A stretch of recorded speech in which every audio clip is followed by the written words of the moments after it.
அன்புள்ள மாணவர்களே, ஒவ்வொரு நாளும் ஒரு மாதிரியான படிப்புகளையும், அது சார்ந்த வேலை வாய்ப்புகளையும், அந்த படிப்பு எங்கெங்கெல்லாம் படிக்கலாம், இது சம்பந்தப்பட்ட விவரங்களை தினம் ஒரு கல்வி என்ற இந்த நிகழ்ச்சியின் மூலமாக தொடர்ந்து கொடுத்துக்கிட்டு இருக்கோம். அந்த வகையில் ஒவ்வொரு நாளும் ஒவ்வொரு படிப்புகளை பற்றி சொல்லிட்டு வரும்பொழுது சில மாணவர்கள் சில வகையான ஒரு கேள்விகள் கேட்குறாங்க. எப்படின்னா, ஒரு குறிப்பிட்ட வகையான படிப்புகள் அப்படிங்கிறது படிப்பு முடித்த மாணவர்களுக்கு நீங்க சொல்றீங்க, அது சம்பந்தப்பட்ட வேலை வாய்ப்புகளை சொல்றீங்க. ஆனா அதிகம் படிக்க முடியாத மாணவர்கள், அப்படி இல்லைன்னா ஒரு 10 வருடத்திற்கு முன்பு படிப்பை நிறுத்திவிட்டு இப்போ மறுபடியும் படிக்கணும், ஏதாவது வேலை வாய்ப்புக்காக படிக்கணும் அப்படிங்கக்கூடிய எண்ணத்தில் இருக்கக்கூடிய எத்தனையோ மாணவர்கள் இருக்காங்க.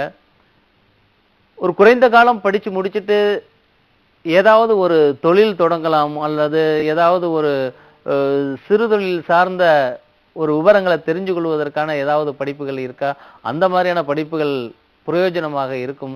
அந்த மாதிரியான விவரங்கள் சொன்னா இந்த குறைந்த காலத்தில் படிக்கக்கூடிய மாணவர்களுக்கும் சரி, அல்லது உடனடியாக படித்துவிட்டு ஏதாவது ஒரு வேலை பெற்று அதன் மூலமாக சம்பாதிக்கக்கூடிய நிலை வரணும் அப்படிங்கக்கூடிய மாணவர்களுக்கு இது பிரயோஜனமாக இருக்கும் அப்படின்னு பல்வேறு வகையான மாணவர்கள் நேராகவும் போன் மூலமாகவும் தொடர்ந்து சொல்லிக்கிட்டு இருக்கிற ஒரு நிலையில இன்றைக்கு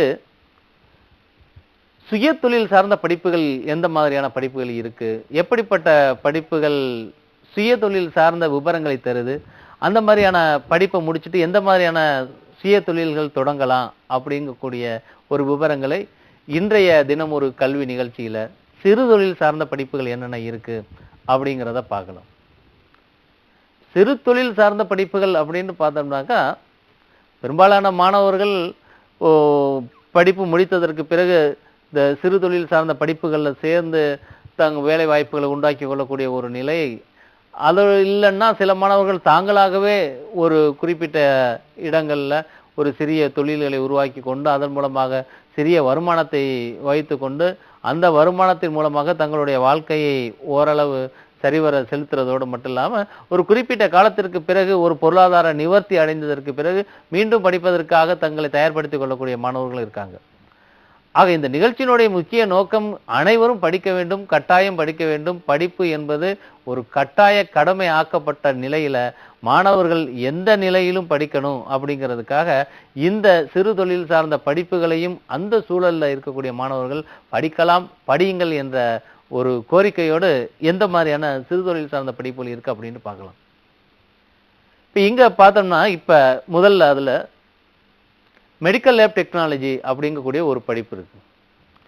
மெடிக்கல் லேப் டெக்னாலஜி அப்படிங்கக்கூடிய படிப்பு 10ஆம் வகுப்பு படித்த மாணவர்களாக இருந்தால், இப்ப சுய தொழில் சேர்ந்த படிப்புகள் அப்படின்னு சொல்றது அதனுடைய அடிப்படை தகுதி 10ஆம் வகுப்பாக இருக்கணும். 10ஆம் வகுப்பு படித்த மாணவர்கள் ஒரு சராசரி மதிப்பெண்கள் பெற்றவர்களாக ஒரு 50-60 மதிப்பெண்கள் பெற்ற மாணவர்களாக இருந்தால், இன்னும் பார்த்தோம்னாக்க சில மாணவர்கள் 10ஆம் வகுப்பில் தோல்வியடைந்த மாணவர்கள் கூட சுய தொழில் சார்ந்த சில வகையான படிப்புகள் இருக்கு. அந்த வகையில் இப்போ 10ஆம் வகுப்பு தேர்வு பெற்ற அல்ல 10ஆம் வகுப்பு பாஸ் ஆன மாணவர்கள் 60-50% மதிப்பெண்கள் எடுத்த மாணவர்கள் இந்த மாதிரியான படிப்புகளை படிக்கிறதுக்கு அந்த படிப்புகளில் முதல்ல சொல்லக்கூடிய படிப்புகள் மெடிக்கல் லேப் டெக்னாலஜி அப்படிங்கக்கூடிய ஒரு படிப்பு.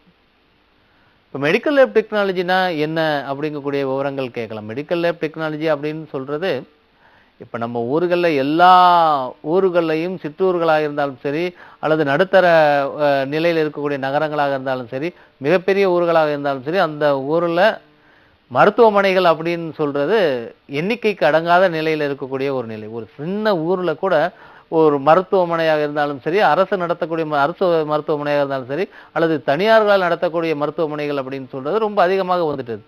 அந்த அளவு இந்தியாவில் குறிப்பாக தமிழ்நாட்டில் மருத்துவத்துறை ரொம்ப வேகமாக முன்னேறி வரக்கூடிய ஒரு நிலை.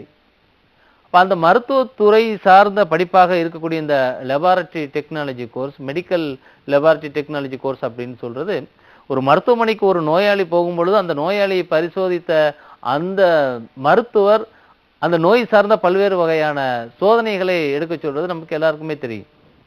இந்த மாதிரியான சோதனைகளை செய்வதற்கு அந்த சோதனை சார்ந்த விவரங்களை சொல்லித்தரக்கூடிய படிப்பை தான் மெடிக்கல் லேப் டெக்னாலஜி அப்படின்னு சொல்றாங்க. இப்போ இந்த மெடிக்கல் லேப் டெக்னாலஜி அப்படின்னு சொல்றது மனிதர்களுக்கு வரக்கூடிய நோய்கள் சார்ந்த சோதனைகளை செய்வதற்கு உபயோகப்படக்கூடிய உபகரணங்களை இயக்குவதற்கும் அந்த உபகரணங்களில் இருந்து வரக்கூடிய முடிவுகளை சரியான முறையிலே தெரிந்து மருத்துவர்களுக்கு தெரியப்படுத்துவதற்கும் இந்த கோர்ஸ்ல இருக்கக்கூடிய விவரங்கள் இருக்கு. இந்த கோர்ஸ்ல சொல்லித் தரக்கூடிய படிப்புகளாக இருக்கு. இது சாதாரணமா இந்த படிப்பை பொறுத்தவரை பார்த்தோம்னா 6 மாத படிப்பும் இருக்கு, 6 வருட படிப்பு இருக்கு. இப்போ சாதாரண சிறுதொழில் சார்ந்த படிப்புகள் நம்ம அப்படி சிறுதொழில் நிலையில நமக்கு வேணும் அப்படிங்கிற நிலையில இந்த படிப்பு 6 மாதம் 1 வருட படிப்பாக சில பல்கலைக்கழகங்களே இப்போ சொல்லித் தர்றாங்க, கல்லூரிகளை சொல்லித் தர்றாங்க. இதை 10ஆம் வகுப்பு முடிச்ச மாணவர்கள் இந்த படிப்பை முடிச்சிருந்தால், இந்த டிகிரி வாங்கி இருந்தால் உடனடியாக ஏதாவது ஒரு ஊர்ல முதல்ல நேரடியாக சுயதொழில இறங்கலனாலும் கூட ஏதாவது ஒரு மருத்துவமனைகளில் இயங்கப்படக்கூடிய இந்த லெபார்டரிகளில் கிடைக்கக்கூடிய வேலை வாய்ப்புகள்ல சேர்ந்து கொண்டு 1 வருட அல்லது 2 வருட அனுபவத்திற்கு பிறகு எந்த ஒரு சின்ன ஊர்களையும் அந்த ஊரில் இருக்கக்கூடிய சாதகமான சூழல்களுக்கு ஏற்ப ஒரு சின்ன லெபார்டரியை தொடங்குற பட்சத்துல நிச்சயமாக ஒரு பட்டப்படிப்பு முடித்து வேலைக்கு சென்று ஒருவருக்கு கிடைக்கக்கூடிய சம்பாத்தியத்தை காட்டிலும் நிச்சயமாக அதிகமாக இதுல சம்பாதிப்பதற்கான வாய்ப்புகள் இருக்கு. ஆக இந்த 1 வருட 2 வருட டிப்ளமோ கோர்ஸ் நம்ம பார்த்தோம்னா மெடிக்கல் லேப் டெக்னாலஜி அப்படின்னு சொல்லக்கூடிய இந்த கோர்ஸை முடித்தால் நிச்சயமாக சுய தொழில் சார்ந்த வாய்ப்புகளுக்கு அதிகமான வாய்ப்பு இருக்கு. இப்போ 2வது ஒரு கோர்ஸ் பார்ப்போம். இதுக்கு பிறகு அடுத்த ஒரு கோர்ஸ், இதுவும் சயின்ஸ் படித்த மாணவர்களுக்கு உள்ள ஒரு படிப்பாக இருந்தாலும் கூட இது படிப்புக்கு 12ஆம் வகுப்பு முடித்திருக்கக்கூடிய மாணவர்களாக இருக்கணும். என்ன படிப்புனா டிடர்ஜென்ட் டெக்னாலஜி அப்படிங்கக்கூடிய ஒரு படிப்பு இருக்குங்க. இப்போ டிடர்ஜென்ட் டெக்னாலஜி அப்படின்னா என்ன அப்படின்னு பார்த்தோம்னா, இப்போ நம்ம டிவி விளம்பரங்களை பார்க்கும் பொழுது டிவி விளம்பரங்களில் பெரும்பாலான வரக்கூடிய விளம்பரங்களில் ஒன்று இந்த சலவை சார்ந்த விளம்பரங்கள்.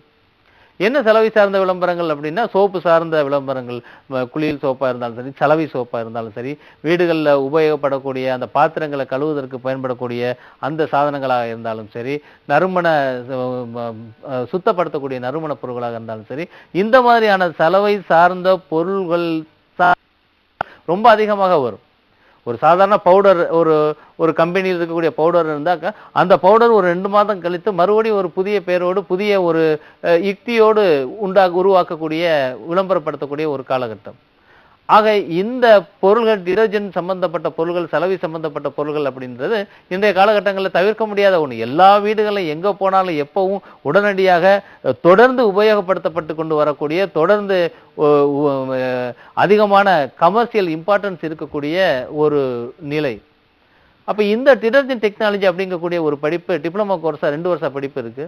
இந்த படிப்பில் என்ன சொல்லி தர்றாங்கன்னாக்கா சோப்பு சம்பந்தப்பட்ட பொருள்கள், குறிப்பாக சலவை சோப்பு சம்பந்தப்பட்ட பொருள்கள் எந்த பண்ண பொருள்கள் எல்லாம் இருக்கோ, எப்படிப்பட்ட சலவை சோப்புகள்லாம் இருக்கோ, அதுகளை எப்படி தயாரிக்கிறது, இந்த வீடுகளில் இருக்கக்கூடிய அந்த சாதனங்களை துடைப்பதற்காக அல்லது சுத்தப்படுத்துவதற்காக இந்த கெமிக்கல் சார்ந்த பொருள்களை, நம்ம பினாயில் அந்த மாதிரியான பொருட்கள் சொல்றோம் பார்த்தீங்களா, அந்த மாதிரியான பொருள்களை எப்படி தயாரிக்கிறது, அந்த பொருள்களோட வாசனை திரவியங்களை சேர்த்து அதை உபயோகமாக உள்ள பொருள்களாக, அந்த கிருமிகளை அழிக்கக்கூடிய தன்மை இருக்கக்கூடிய பொருள்களாக எப்படி தயாரிக்கணும் அப்படின்னு சொல்லி தரக்கூடிய ஒரு படிப்பு டிடர்ஜென்ட் டெக்னாலஜி அப்படின்னு சொல்றது.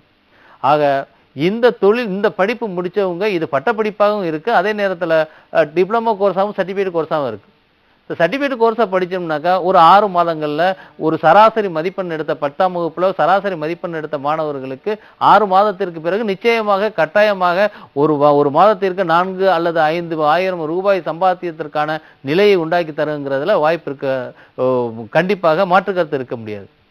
இப்போ இந்த படிப்பு படிக்கும் பொழுது அந்த படிப்பில் இருக்கக்கூடிய அந்த தொழில்நுட்பத்தை புரிந்து கொண்டு ஆர்வத்தின் அடிப்படையில் ஆவலோடு அந்த படிப்பு ஒரு மாணவன் படித்தால் அந்த பொருள்களை எப்படி உருவாக்கணும் அப்படிங்கக்கூடிய அந்த டெக்னாலஜியை தெரிந்து கொள்ளக்கூடிய நிலையில் அந்த மாணவர்கள் படிக்கும்பொழுது நிச்சயமாக அந்த மாதிரியான படிப்புகள் மூலமாக சம்பாதிப்பதற்கு வாய்ப்புகள் அதிகமாக இருக்கு.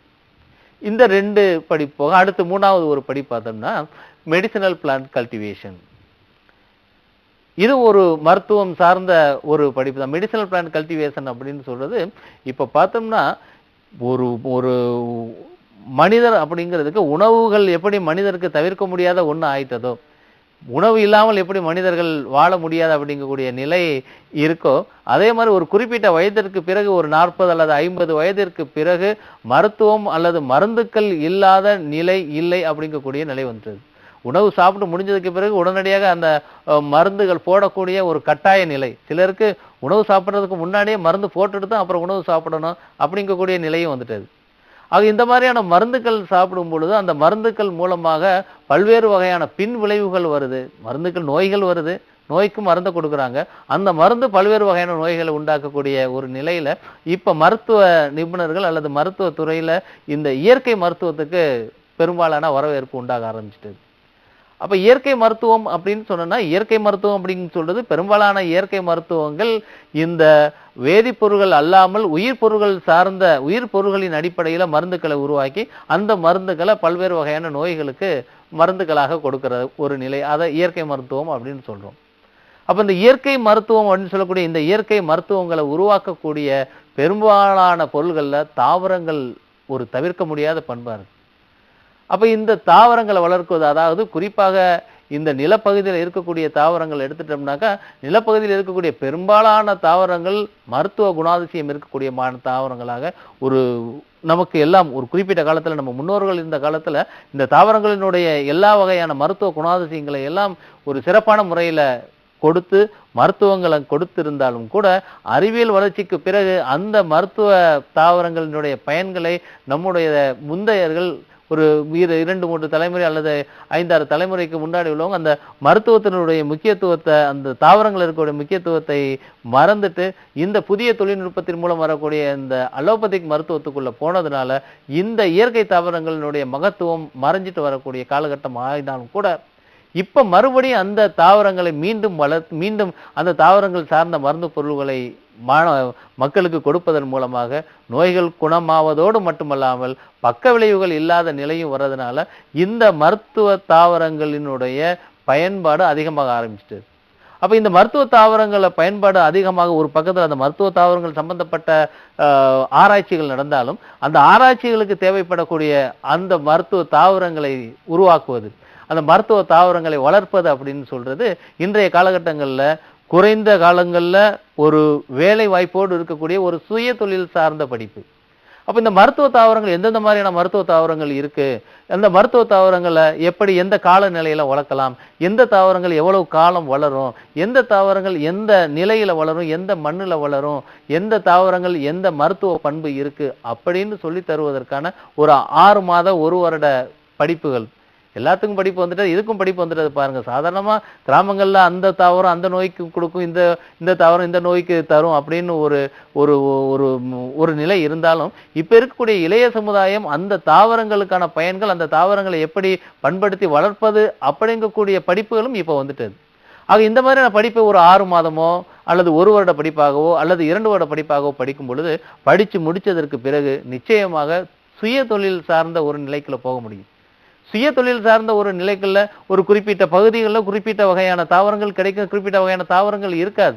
அந்த குறிப்பிட்ட வகையான தாவரங்கள் பல்வேறு வகையான நோய்களுக்கு ஒரு குணப்படுத்தக்கூடிய சக்தி இருக்கக்கூடிய நிலையா இருக்கிறதுனால அங்க கிடைக்காத தாவரங்களையும் வளர்க்கும் பொழுது அந்த தாவரங்களுடைய மருத்துவ பயன்கள் ஆராய்ச்சி நிலையங்களுக்கு பயன்படுறதுனால அதிகமான சம்பளங்கள் தரக்கூடிய ஒரு வாய்ப்பு அந்த நிலையில இருக்கக்கூடிய அந்த அந்த பயிரிட்டு வளர்க்கக்கூடியவருக்கு அதிகமான ஒரு சிறப்புத்தன்மை ஒரு ஒரு மகத்துவம் கிடைக்கக்கூடிய ஒரு நிலை.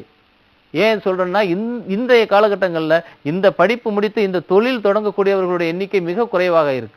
மருத்துவ தாவரங்கள் கிடைக்குது அப்படின்னு சொல்றாங்க, மருத்துவ தாவரங்களுடைய பயன்களை பத்தி சொல்றாங்க. அந்த மருத்துவ தாவரங்கள் அழிந்து வரக்கூடிய மருத்துவ தாவரங்களை எப்படி எங்க வளர்க்கணும் அப்படிங்கக்கூடிய நிலையில வளர்க்கக்கூடியவர்களுக்கு இன்றைக்கு அதிகமான வாய்ப்புகள் இருக்கிறதுனால அந்த வாய்ப்புகள் சம்பந்தப்பட்ட படிப்புகளும் இருக்கிறதுனால மாணவர்கள் இது மாதிரியான படிப்புகளை படித்து இது மாதிரியான புதிய தொழில்நுட்பங்களோடு கூடிய இந்த தாவரங்களை வளர்ப்பதற்கான ஒரு பயிற்சியை பெற்றால் நிச்சயமா ஒரு 6 மாதத்திற்கு பிறகு அல்லது 1 வருடத்திற்கு அந்த படிப்பிற்கு பிறகு இந்த படிப்பின் மூலமாக சுய தொழில் உருவாக்கத்தோடு தானும் அதிகமாக சம்பாதிக்கலாம், பிறருக்கும் ஒரு குறிப்பிட்ட 4-5 நபர்களுக்கு நம்ம வேலை கொடுக்கலாம், சிறந்த நிலைக்கு வருவதற்கான வாய்ப்புகள் இது மாதிரியான பல்வேறு வகையான சுய தொழில் சார்ந்த படிப்புகள் இருந்தாலும் அடுத்தடுத்த ஒவ்வொரு நாளும் இந்த சுய தொழில் சார்ந்து எத்தனை வகையான படிப்புகள் இருக்கிறது, அதற்கான வாய்ப்புகள் எப்படி இருக்கிறது என்று தொடர்ந்து வரும் நாட்களில் பார்ப்போம். மீண்டும் நாளை ஒரு புதிய படிப்போடு உங்களை சந்திக்கின்றேன். வாழ்த்துக்கள்.